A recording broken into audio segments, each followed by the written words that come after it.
ఇదైతే మనకి south east central railway అనమాట.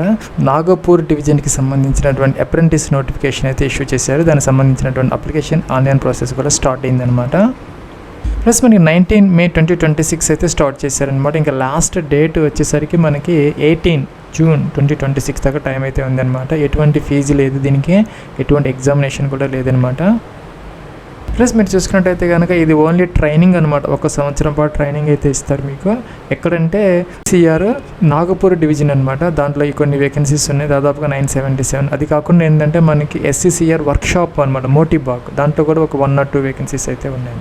మీరు చూసినట్టయితే కనుక ఇక్కడ ఫిట్టర్లో ఒక 90 ఉన్నాయి, కార్పెంటర్లో ఉన్నాయి, అలా వెల్డరు, కోపా, ఎలక్ట్రీషియన్, స్టెనోగ్రాఫర్ అనమాట ఇంగ్లీష్, అలాగే సెక్రటరియల్ అసిస్టెంట్, ప్లంబర్, పెయింటర్, అలాగే wire man, electronics mechanic diesel, అలాగే మెకానిస్ట్, టర్నర్, అలాగే డెంటల్ ల్యాబ్ టెక్నీషియన్, ఇంకా చూసుకుని హాస్పిటల్ వేస్ట్ మేనేజ్మెంట్ టెక్నీషియన్, అలాగే health sanitary inspector, gas cutter, అలాగే స్టెనోగ్రాఫర్ హిందీ, అలాగే కేబుల్ జాయింటర్, అలాగే digital photographer, driver cum mechanic అనమాట లైట్ మోటార్ వెహికల్కి సంబంధించి, అలాగే మెకానిక్, మెషిన్ టూల్ మెయింటెనెన్స్, అలాగే మాసన్. ఇవి కాకుండా ఏంటంటే మనకి ఈ యొక్క మోటీబాగ్ వర్క్షాప్లో సరి fitter, welder, carpenter, painter, Turner, steno English, అలాగే ఎలక్ట్రీషియన్, కోప, ఇవి ఉన్నాయన్నమాట. మీరు ఏంటంటే ఈ 2 లొకేషన్స్లో ఏదో ఒక లొకేషన్ చూజ్ చేసుకోవాలన్నమాట. చూజ్ చేసుకుంటే మీకు అక్కడ 1 సంవత్సరం పాటు ట్రైనింగ్ అయితే ఇవ్వడం జరుగుతుంది. స్టైఫండ్ అయితే ఒక 10,000 లోపు ఉండే మీకు అవకాశాలు అయితే ఉన్నాయన్నమాట. దీనికి సంబంధించి ఏంటంటే మనకి ఏజ్ అనేది అంటే మన మినిమం 15, మ్యాక్సిమం 24 అనమాట. SC/ST వాళ్ళని అప్లై చేస్తే 29 దాకా అవకాశం ఉంటుంది. OBC NCT వాళ్ళు ఎవరన్నా ఉంటే కనుక వాళ్ళకి 3 years కాబట్టి 27. అలాగే PWD క్యాండిడేట్స్కి 10 years కాబట్టి వాళ్ళకు కూడా 34 years వరకు అవకాశం అయితే ఉంటుందన్నమాట. ఇంకేంటంటే 10th క్లాస్లో ఏంటంటే మీకు 50% వచ్చి ఉండాలి. ఇంకా ITI ఏదైతే ఉందో పైన చెప్పినటువంటి ఆయా ట్రేడ్స్లో ఎవరైతే ITI చేశారో ఆ ట్రేడ్కి మీరు అప్లై అయితే చేసుకోవచ్చు అనమాట. తప్పనిసరిగా ITI కావాలి 10th పాటు అనమాట. ITI లేకుండా అప్లై చేసే అవకాశం అయితే లేదనమాట. సో ఏజ్కి సంబంధించి ఏంటంటే ఇక్కడ 2 dates అయితే ఇచ్చారనమాట. ఈ 2 dates మధ్య మీరు బారన్ అయి ఉంటే ఇంకా ఏమి చూసుకోవాల్సిన అవసరం లేదు, అప్లై చేయొచ్చు అనమాట.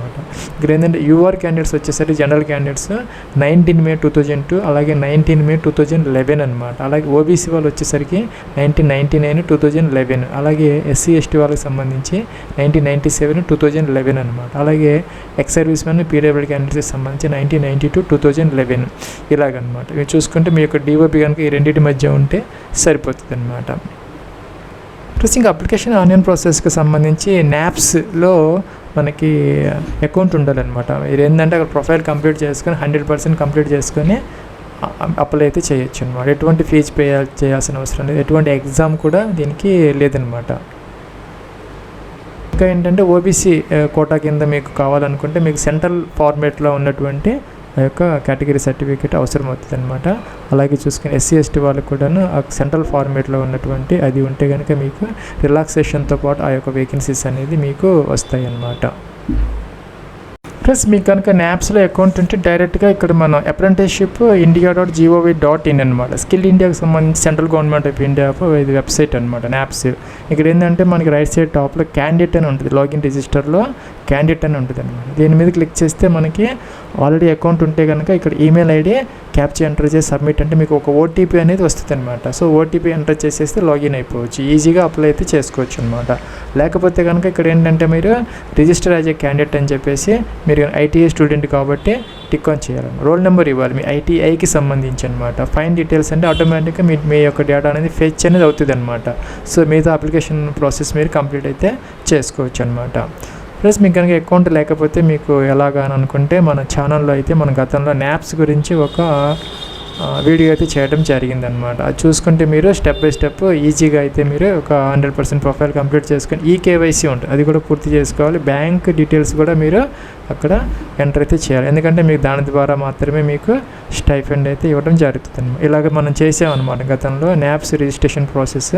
ఇలాగ ఎవరైనా చేసుకోవచ్చు, ఎటువంటి ఫీజు అనేది లేదనమాట. ప్లస్ లాగిన్ అయితే అయ్యానమాట. నేను లాగిన్ అయితే ఇలా వస్తుంది అనమాట. ఇక్కడ ఏంటంటే మీరు మై ఆపర్చునిటీస్ అని ఉంటుంది, దీన్ని మీకు క్లిక్ అయితే చేయాలి మనం first step. Plus next step ఏంటంటే ఇక్కడ ఈ యొక్క ఎస్టాబ్లిష్మెంట్ కోడ్ ఉందన్నమాట. SCR రైల్వేకి సంబంధించి నాగ్పూర్ డివిజన్, ఇది కాపీ చేసుకొని లేకపోతే టైప్ చేసి సరిపోతుంది ఇలాగనమాట. కొంచెం దాన్ని సెలెక్ట్ చేసుకొని కాపీ అని చెప్పేసి మీరు ఏం చేయాలంటే ఇక్కడ సెర్చ్ బై ఎస్టాబ్లిష్మెంట్లో కనుక పేస్ట్ చేసేస్తే ఆటోమేటిక్గా మీకు అది వచ్చేస్తుంది అనమాట. సో ఇక్కడ మనం ఏంటంటే పేస్ట్ చేయడంతో ఆటోమేటిక్గా వచ్చేసింది అనమాట. ఏంటంటే south east central railway Nagpur, దీని మీద క్లిక్ అయితే చేయాలన్నమాట. ప్లస్ ఇక్కడ మీకు టోటల్ ఎంత వచ్చిందంటే 23 వచ్చిందనమాట. మీరు చూసుకోవచ్చు ఎలాగంటే 23 వచ్చింది. ఏంటి ఆ 23 అంటే ఇక్కడ మీరు ఆ యొక్క నోటిఫికేషన్లో ఉన్నటువంటి ఆల్ ట్రేడ్స్ వీళ్ళు నోటిఫై చేసినటువంటి కూడా మనకి ఇప్పుడు వచ్చేసాయి అన్నమాట ఇక్కడ.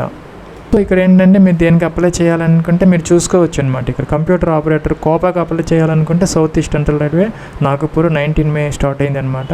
ఇక్కడ అప్లై అంటే సరిపోదు. లేదు మీరు వెల్డర్ జీఈకి అప్లై చేయాలంటే దీని మీద క్లిక్ చేయాలి. అలాగే స్టెనోగ్రాఫర్ ఇంగ్లీష్కి అప్లై చేయాలంటే ఇక్కడ అప్లై, ఎలక్ట్రీషియన్కి అప్లై చేయాలంటే ఈ అప్లై మీద బట్ట మీద క్లిక్ చేసి సరిపోతుంది అనమాట. ఎటువంటి ఫీజు పే చేయాల్సిన అవసరం అయితే మీకు లేదనమాట. సో మీరు ఏంటంటే ఇక్కడ 2 లొకేషన్స్ ఉన్నాయి కదా మనకి, అక్కడ ఇందాక చెప్పినట్టుగా ఏదో ఒక లొకేషన్ని మనం చూజ్ చేసుకోవాలి. ఇక్కడ రావడం లేదనమాట, ప్రైమరీ లొకేషన్ అని వచ్చింది, సెలెక్ట్ చేసుకుని అప్లై అంటే సరిపోతుంది అనమాట. ప్రైమరీ అంటే ఫస్ట్ది అనమాట. ఫస్ట్ది అంటే నాగపూర్ డివిజన్లో మీకు ట్రైనింగ్ వస్తుంది అనమాట. సో ఆ విధంగా 23 ట్రేడ్స్లో మీరు ఎక్కడైనా అప్లై అయితే చేసుకోవచ్చు. మీరు ఐటీఐ దేంట్లో అయితే చేశారో ఆ ట్రేడ్కి మీరు అక్కడ అప్లై అయితే చేసుకోవచ్చు. ప్లస్ మీరు సపోజ్ ఈ యొక్క వర్క్షాప్ మోటీ బ్యాగులు కనుక మీరు ఆ యొక్క ట్రైనింగ్ తీసుకోవాలి అనుకుంటే కనుక ఇక్కడ E0520270249 కాపీ చేసేసి ఇంతవరకు కాపీ చేసి పేస్ట్ అంటే మీకు అక్కడ ఉన్నటువంటి ఆ యొక్క ట్రేడ్స్ అన్నీ వస్తాయి అన్నమాట. ఇక్కడ కూడా అంతే సేమ్ అనమాట. ఫిట్టర్కి అప్లై చేయాలంటే అప్లై మీద క్లిక్ చేసి సరిపోతుంది. లేదు వెల్డర్ జీఈకి అప్లై చేయాలంటే ఇక్కడ వెల్డర్ జీఈ కింద ఉన్నటువంటి అప్లై మీద క్లిక్ చేస్తే సరిపోతుంది అనమాట. దీనికి మాత్రం లొకేషన్ వచ్చింది అనమాట. ఇందాక దాన్ని ప్రైమరీ అని వచ్చింది, ఇది సెకండరీ అనమాట, రెండోది అనమాట ఇది. సో ఇది ఏంటంటే మనం అప్లై అన్నటంతో మనం ఇక్కడ మోటీ బాగ్కి సంబంధించిన దాని అప్లై మీద ఇలా వచ్చింది అనమాట. ఇక్కడ ఏం చేయాలంటే మోటీ బాగ్ వర్క్షాప్ సెలెక్ట్ చేసుకొని అప్లై అంటే సరిపోతుంది. మీరు అప్లై చేసిన వాళ్ళు అవుతారనమాట. ఇంకా ఎటువంటి ఫీజు కానీ మీరు పే చేయాల్సిన అవసరం లేదు, ఇంకా ఎటువంటి అప్లికేషన్ కూడా పెట్టాల్సిన అవసరం లేదు, అయిపోతుంది అనమాట. ప్లస్ అయితే మీరు ఒక విషయం గుర్తుపెట్టుకోవాలన్నమాట. ఇక్కడ ఏంటంటే మన ప్రొఫైల్కి సంబంధించి మన ఈమెయిల్ ఐడి వెరిఫై చేయాలి, బ్యాంక్ డీటెయిల్స్ ఎంటర్ చేయాలి తప్పనిసరిగా, ప్రొఫైల్ డీటెయిల్స్ కంప్లీట్ చేసుకోవాలి కంపల్సరీగా. అలాగే ఈకేవైసీ ఉంటుంది, ఆధార్ కార్డ్ నెంబర్ ఇచ్చి ఓటీపీ వెరిఫై చేసేస్తే ఈకేవైసీ అప్పుడే మనకి పైన ఏంటంటే ఇక్కడ మనకు ఒక కాలం ఉంటుంది, 100% అనేది ఒక కాలం వస్తుంది, 100% ప్రొఫైల్ కంప్లీటెడ్ అని వస్తుంది. అప్పుడు మీకు ఆ యొక్క ప్రొఫైల్ అనేది కంప్లీట్ అయిపోయినట్టు మీరు అప్లై చేసుకుంటే సరిపోతుంది.